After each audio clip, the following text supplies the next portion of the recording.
이제 이사야서 강해를 잠시 멈고 오늘 여호수아서 1장을 중심으로 제목이 오늘 이렇습니다. 그 땅을 향한 세 가지 약속. 이렇게 개척 나가시니까 제목을 이렇게 잡았나? 그건 아니고요. 이제 우리가 2023년도도 한 달 남았어요. 그리고 이제 곧 새해가 밝아올 겁니다. 그 밝아올 새날에 70주년을 앞둔 우리가 어떤 태도와 어떤 자세로 우리의 남은 시간들을 경영할 것인가를 한번 말씀의 원리를 좇아서 찾아보자는 거죠. 자, 1절을 보십시다. 1절. 여호와의 종 모세가 죽은 후에 여호와께서 모세의 수종자 눈의 아들 여호수아에게 말씀하여 이르시되, 이렇게 돼 있어요. 자, 이제 한 지도자가 죽고 이제 한 지도자가 새롭게 일어납니다. 자, 그런데 여기 주목할 게 뭐냐 하면, 그러면 굳이 이미 죽은 지도자의 기록을 언급할 이유가 있었을까? 그걸 2절에서도 강조를 해요. 2절을 한번 볼까요? 내 종 모세가 죽었으니, 그러니까 새로운 지도자의 등장은 이 모세의 죽음과 굉장히 깊은 관련을 갖고 있다는 뜻입니다. 그래서 모세가 죽는 모습을 우리가 한번 성경이 얼마나 자세히 기록했는가를 보십시다. 앞에 한 장을 거꾸로 넘기면 신명기 34장 7절이 있어요. 7절. 한 장 넘겨보실까요? 성경 다 갖고 계시죠? 자, 우리 전체 한번 같이 읽습니다. 시작. 모세가 죽을 때 나이 120세였으나 그의 눈이 흐리지 아니하였고 기력이 쇠하지 아니하였더라. 한 지도자의 죽음을 성경이 이렇게 자세히 묘사해 놓은 대목은 흔치 않습니다. 그런데 아주 생물학적인 상태를 자세히 기록을 했어요. 죽을 때 나이가 120세인데 성경은 이렇게 소개를 합니다. 그 눈이 흐리지 아니하였고 기력이 쇠하지 아니하였더라. 근데 왜 죽어요? 눈도 흐리지 않고 기력도 쇠하지 않았는데, 그래서 어떤 강해 학자는 제목을 이렇게 달기도 했더라고요. 너무 젊어서 죽은 모세. 너무 젊어서 죽은 모세. 보세요. 아무 죽을 이유가 없잖아요. 그래서 이거 죽은 겁니까? 하나님이 데려가신 겁니까? 데려가신 겁니다. 여러분, 우리도 이 부분에서 인생에 대한 진지한 성찰이 있어야 됩니다. 결국 네 임무는 여기까지야 하면 하나님께서 부르십니다. 아니면 옮기시거나. 보세요. 인간적으로는 무슨 소리야? 내가 아직도 젊고 충분히 할 수 있는데. 아니요. 내가 젊고 충분히 할 수 있는 여지가 내가 더 할 수도 있고 덜 할 수도 있는 기준이 되어서는 안 돼요. 하나님이 모세로 하여금 넌 여기까지 네 임무야. 그러면 교체해야 돼요. 그거는 목회자들도 마찬가지입니다. 이제 저도 은퇴 얼마 안 남았는데 아직 기력이 청년 같아요. 그리고 뛰고 달려도 곤비치 않아요. 좀 더 할까? 되겠어요? 안 되겠어요? 안 돼요. 모든 게 질서가 있단 말이에요. 그러니까 모세는 여기까지예요. 여기까지. 근데 여러분, 모세에게 주어진 상징적 네이밍이 있어요. 뭘까요? 율법의 수여자. 그래서 모세 하면 어떤 공식이 함께 떠오르죠? 율법의 상징이에요. 하나님께서 이제 가나안을 저만치 앞에 바라보게 하시면서 이 가나안 근처에서 모세로 하여 넌 여기까지, 저 다음 요단강 건너는 네 역할이 아니야. 그러면서 모세는 우리에게 율법의 상징적 존재라고요. 여기서 딱 먹게 한 것은 무슨 뜻일까요? 즉 율법으로는 그리스도 안에 들어갈 수 없다는 거예요. 그게 율법의 한계이고 율법의 역할이에요. 그래서 이거는 모세가 천국에 갔냐 안 갔냐, 모세는 그러면 구원을 받았냐 안 받았냐, 그 전선에 논란이 일어나서는 안 됩니다. 역할과 상징이 여기까지라는 말이에요. 그리고 이제 우리가 여호수아서를 들어가면서 두 가지 오해를 먼저 벗겨내야 됩니다. 첫째, 심지어는 일반 서적까지도 이 성경의 책 중에 여호수아서라는 책을 놓고 리더십의 매뉴얼, 이렇게 해서 여기서 리더는 어떠해야 되는가, 리더는 어떤 전략으로 리더십을 행사해야 되는가의 매뉴얼로서 여호수아를 접근하는 경우들이 있습니다. 그거는 이 책에 대한 무지와 오해 때문에 벌어지는 파편 조각 같은 것들이에요. 여러분, 여호수아서는 리더십의 모범이나 리더십의 교범이 아닙니다. 근데 그렇게 많이들 오해하는, 왜 그런 오해가 벌어졌을까? 여호수아에 주어진 이미지 때문에. 여호수아, 우리 찬송가에도 보면 그런 가사가 있죠. 여호수아 본바다 앞으로 가세, 앞으로 가세. 그 리더십의 상징적인 존재. 그래서 우리가 찬송가 가사를 만들 때도 성경 신학적인 기준에서 가사를 잘 만들어야 돼요. 또 이게 두 번째 오해가 뭐냐 하면, 가나안은 천국의 상징. 그래서 가나안 동등어가 천국입니다. 왜 이런 오해가 또 발생했느냐? 가나안 들어가기 전에 어디를 건너요? 요단강을 건너요. 요단강 건너가 만나리. 그러면 요단강 건너가는 것은 죽음을 통과한다는 의미로 받아들여졌기 때문에 그런 오해가 또 벌어지는 겁니다. 그럼 물어봅시다. 가나안이 우리가 기본적으로 알고 있던 천국의 상징이라면 천국에 전쟁이 있어서 돼야 안 돼요? 안 되죠. 근데 가나안 여호수아의 기록을 보세요. 전명하는 과정에서 요단 건너자마자 여리고로 들어가면서부터 뭐 합니까? 전쟁, 죽이고 살리고 전쟁이에요. 그러면 어디에 천국이 서로 피 흘리고 죽이고 살리는 사륙이 가능해집니까? 그러니까 일단 여기서부터 문제가 발생해요. 만약에 가나안이 우리가 생각하는 천국의 모델이라면, 그래서 천국의 모델은 아니다. 이제 오해를 두 가지를 벗겨냈어요. 자, 그러면 도대체 이 가나안의 삶은 우리에게 뭘 얘기하고 싶은 걸까를 2절서부터 보도록 하십시다. 2절, 1장 2절. 내 종 모세가 죽었으니 이제 너는 이 모든 백성과 더불어 일어나 이 요단을 건너 내가 그들 곧 이스라엘 자손에게 주는 그 땅으로 가라 그랬어요. 오늘 말씀의 제목이 그 땅을 향한 세 가지 약속인데, 오늘 첫 번째 약속이 2절에 소개되고 있습니다.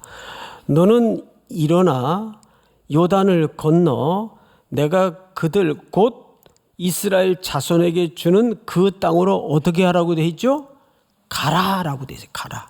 그 땅으로 가라. 근데 여기 그 땅 할 때 그냥 땅이 아니고 지시대명사를 썼어요. 그 땅. 그것은 어떤 특정한 땅을 암시하고 있는 의미입니다. 자, 그런데 여기 또 하나 우리가 주목할 것은 내가 그랬어요. 내가. 원래 히브리 문법은 동사가 주어 역할을 하기 때문에 주어를 안 써요. 히브리 문장에는 동사 자체가 주어 역할을 해요. 그래서 주어를 따로 안 써요. 그런데 오늘 여기 표현처럼 주어가 따로 등장할 때가 있어요. 내가. 내가 누굴 가리킬까요? 하나님을 가리키는 거예요. 즉 이것은 뭘 강조하기 위한 히브리의 독특한 문법 구조인가 하면은 이 땅은 내가 주는 땅이라를 강조하고 싶은 거예요. 내가 주는 땅이다. 그 땅으로 가라. 자, 보세요. 이게 첫 번째 약속인데 아마 이 약속은 오래전에 누구에게 약속한 땅이 되겠죠? 아브라함입니다. 13장을 한번 볼까요? 창세기. 제가 좀 읽겠습니다. 자, 롯하고 아브라함하고 살다가 살림이 커져서 이제 헤어집니다. 롯이 아브라함을 떠난 후에 여호와께서 아브라함에게 이르시되 너는 눈을 들어. 자, 눈을 들어. 저를 보세요. 히브리 동사에 눈을 든다는 말은 굉장히 중요한 얘기입니다. 이 눈썹과 눈썹 사이를 미간이라 그래요. 미간. 여기에다가 이렇게 손을 얹으면 우리 이렇게 어디 볼 때 이렇게 멀리 볼 때 이렇게 보죠. 그리고 미간 사이에 손을 얹어서 발 뒤꿈치를 들다 바짝 들어요. 그래서 앞날을 조망한다 그 말이에요. 근데 여러분 오늘 너는 눈을 들어 했을 때 이 눈을 들게 한 주체는 누구십니까? 하나님이에요. 그러니까 주어가 누구예요? 하나님이에요. 눈을 들어봐도 사실 이 지점에서 눈을 들어보면 벌판이고 아무것도 없어요. 그런데 참된 복이 뭐냐 하면 하나님이 주신 것이 복이에요. 좋아 보이는 게 복이 아니고. 롯은 어떻게 했어요? 나중에 성경을 찾아보면 롯이 눈을 들어 바라본 즉 소돔과 고모라 땅에 물이 넉넉하더라. 얼마나 좋았는지 성경에 이렇게 표현을 했어요. 여호와의 동산 같고 애굽 땅과 같았더라.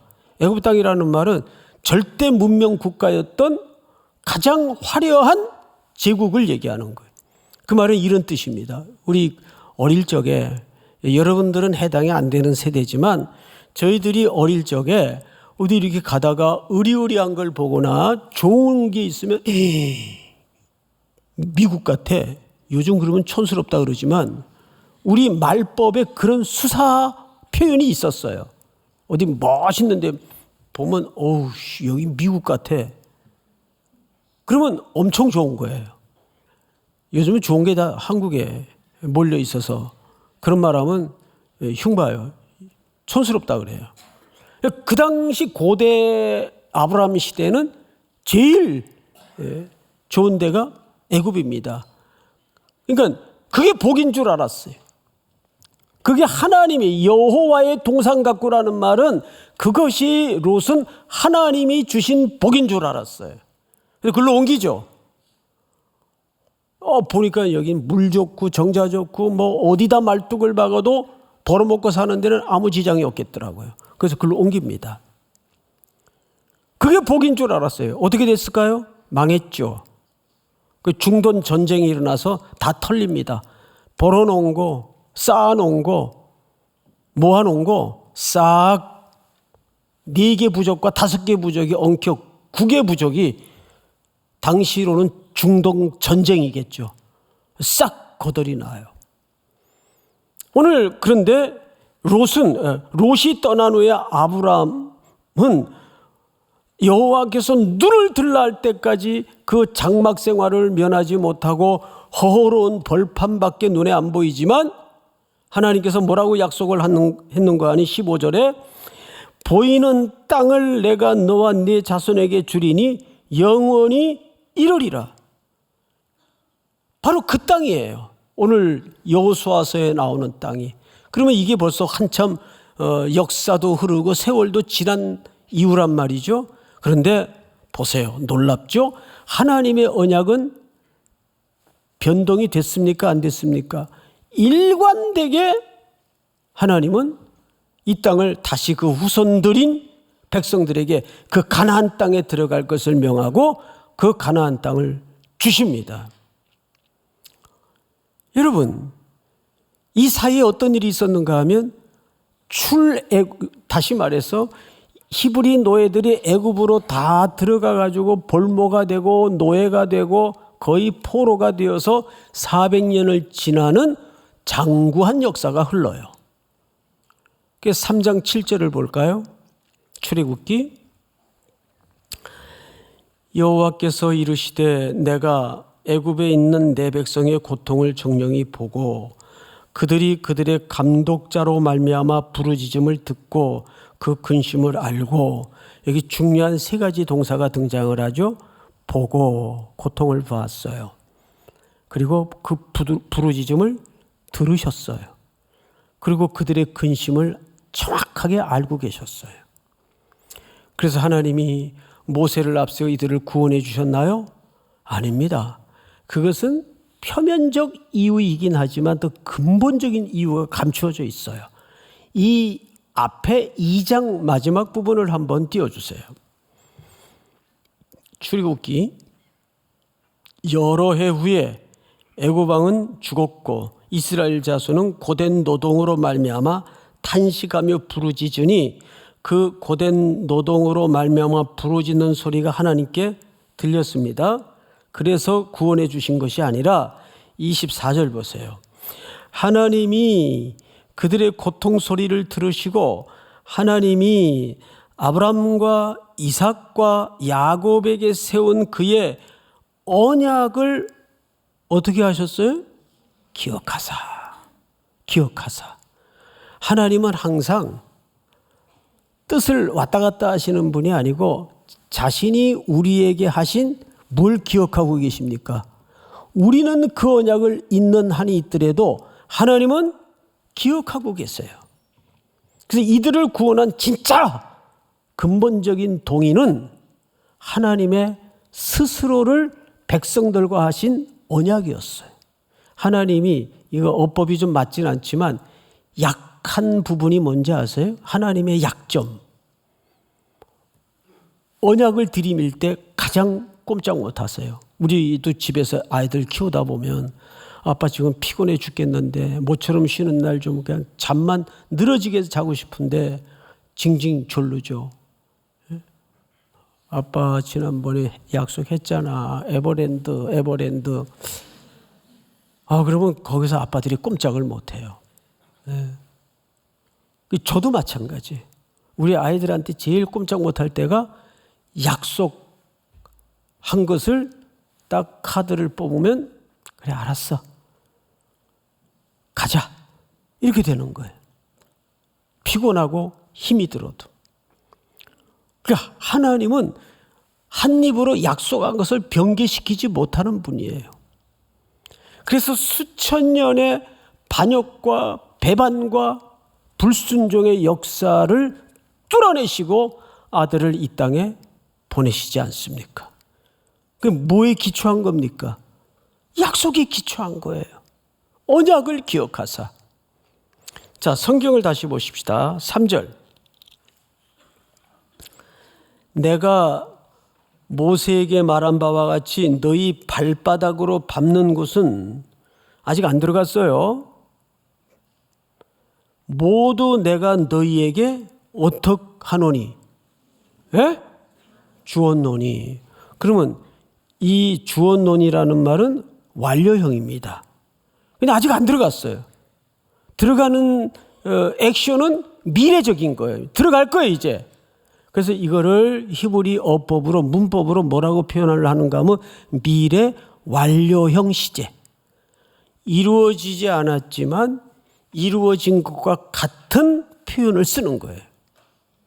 이거를 예언적 과거라고도 표현을 합니다.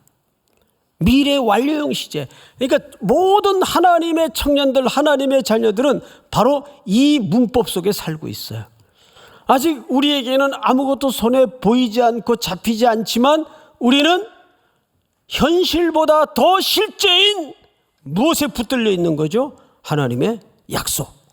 약속에 붙들려 있는 거예요. 그래서 오늘 하나님께서 이 백성들에게 첫 번째 약속이 뭐냐면 그 땅으로 들어가라. 그 땅으로 들어가라. 근데 그 모든 약속들이 뭐에 기초해 있어요? 하나님의 언약의 기초에 있어요. 그래서 하나님의 약속은 그 약속 자체가 현실입니다. 실제입니다. 믿습니까? 자, 두 번째 약속이 뭐냐면 5절을 보세요.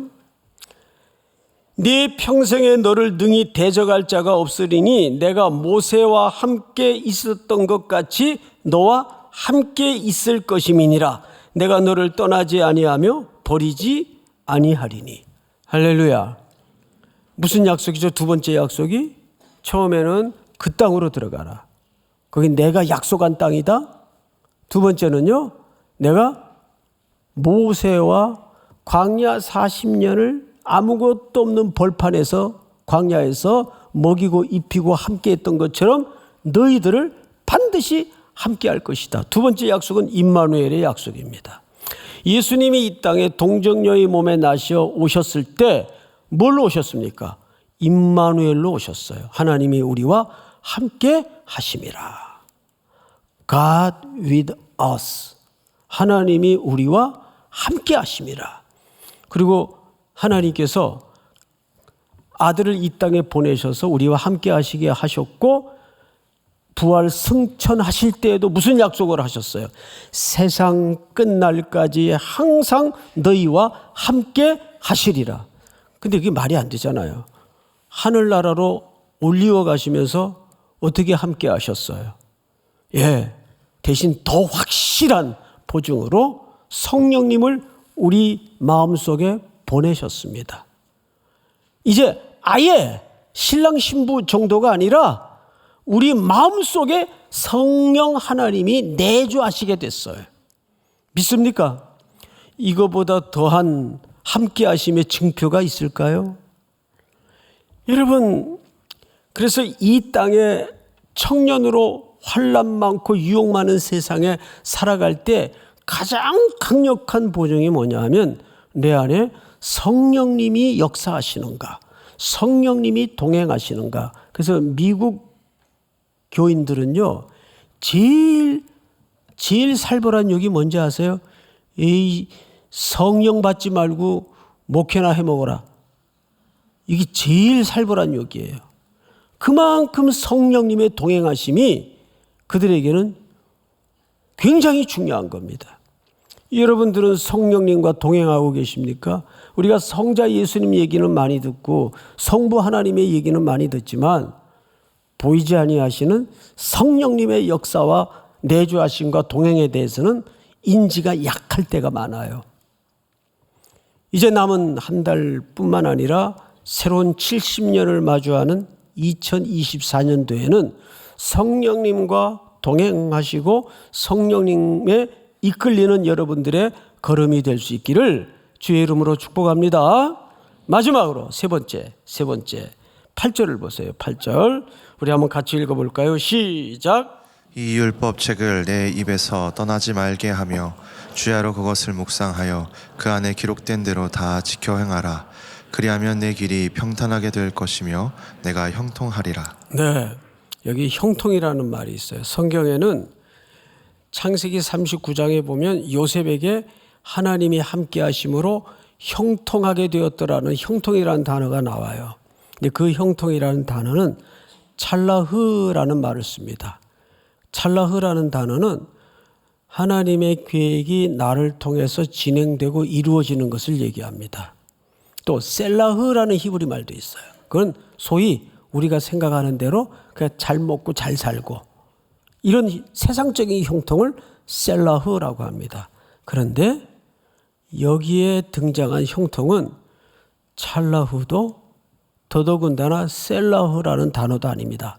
사칼이라는 단어를 써서 사칼. 이 사칼이라는 말은 사실상 지혜를 얘기하는 거예요. 여러분 잠언서에 보면 여호와를 경외하는 것이 지혜의 뭐라 그랬어요? 근본이라고 그랬어요. 여기서 말하는 지혜는 하나님의 지혜를 얘기하는 거예요. 하나님의 지혜는 어디에 담아져 있을까요? 매일 눈 감고 있으면 직통기시 받고 그런 게 지혜일까요? 그런 건 사입이거나 이단입니다. 그런데 내가 이렇게 하나님께로부터 음성을 들었는데 이거 다 사기예요. 이런 말 듣지 마세요. 왜냐하면 이제 성경은 정확무한 하나님의 말씀으로 66권으로 완성되었기 때문에 성경 외에는 다른 계시가 있을 수 없어요.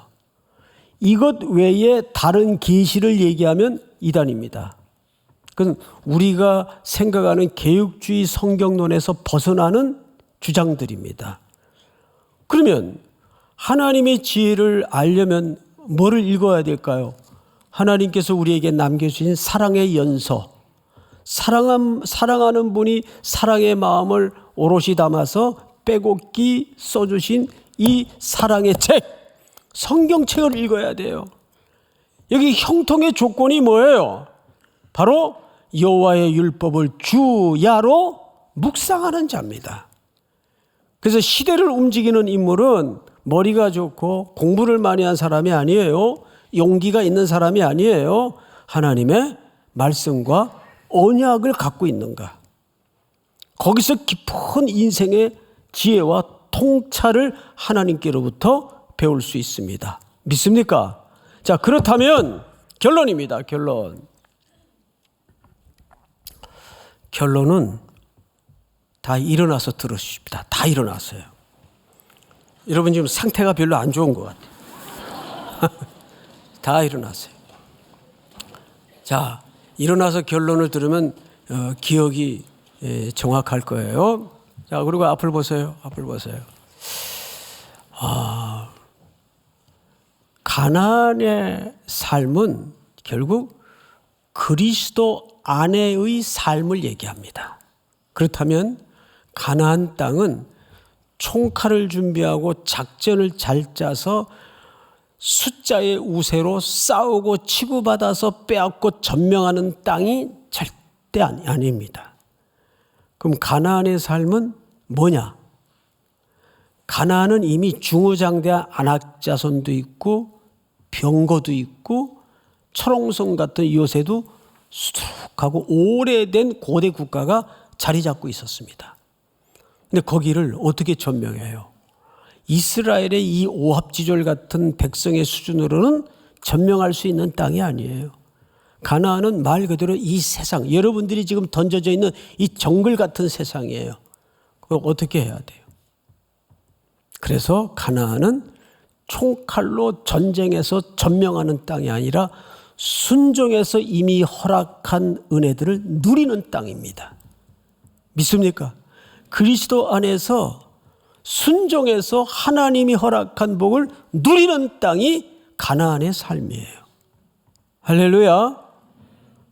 오늘 이 치열한 세상으로 다시 떠나는 여러분들에게 순종해서 이미 허락한 하나님의 약속과 복을 누릴 수 있는 모두가 될 수 있기를 주님의 이름으로 축원하고 축복합니다.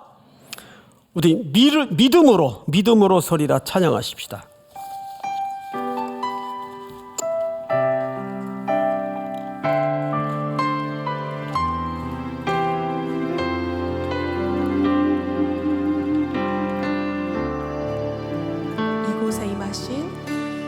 이곳에 임하신 하나님 나라 가난한 마음으로 바라보리라. 먼저 그 나라 그 뜻 구하며 나의 손들이니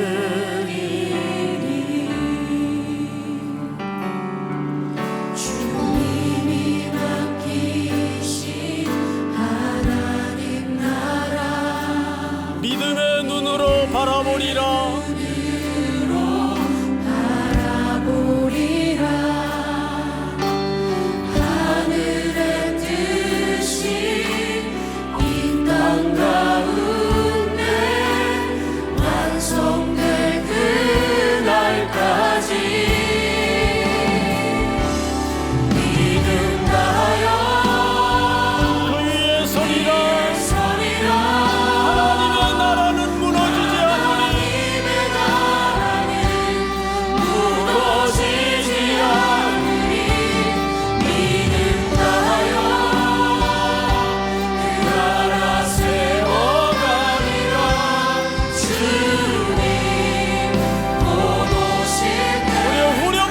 한번 오른손을 높이 들고 위에 서리라. 하나님의 나라는 무너지지 않으리. 이는 다여 그 나라 세워가리라. 주님 곧 오실 때까지. 자, 하나님의 약속 세 가지. 첫째, 그 땅으로 가라. 그 땅으로 가라. 두 번째 뭐죠? 내가 함께 할 것이다. 믿습니까? 마지막 세 번째 약속이 뭐예요? 형통케 할 것이다. 그 조건이 뭐죠? 여호와의 율법을 주야로 묵상하는 자에게 이 세 가지 약속의 은혜가 주어질 줄을 믿습니다. 기도하겠습니다. 하나님, 한 공동체에서 한 텀을 은혜 가운데 지나게 하시고 이제 새로운 공동체로 이전하거나 또 올라가는 귀한 청년들 한 사람 한 사람을 붙잡아 주시옵소서. 오늘 11월을 마름하는 마지막 주일 오부 예배를 통해서 주신 하나님의 세 가지의 약속이 앞으로 저들의 미래 속에 하나님의 동행하심을 따라 계속해서 확인되고 그리스도 안에서 순종함으로 누리는 청년의 시간이 되도록 이끌어 인도하여 주시옵소서.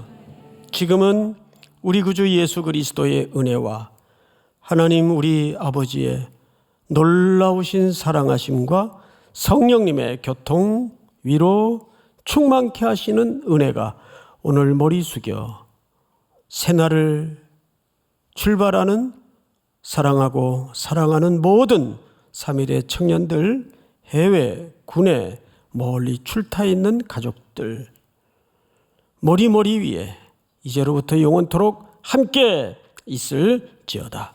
아멘.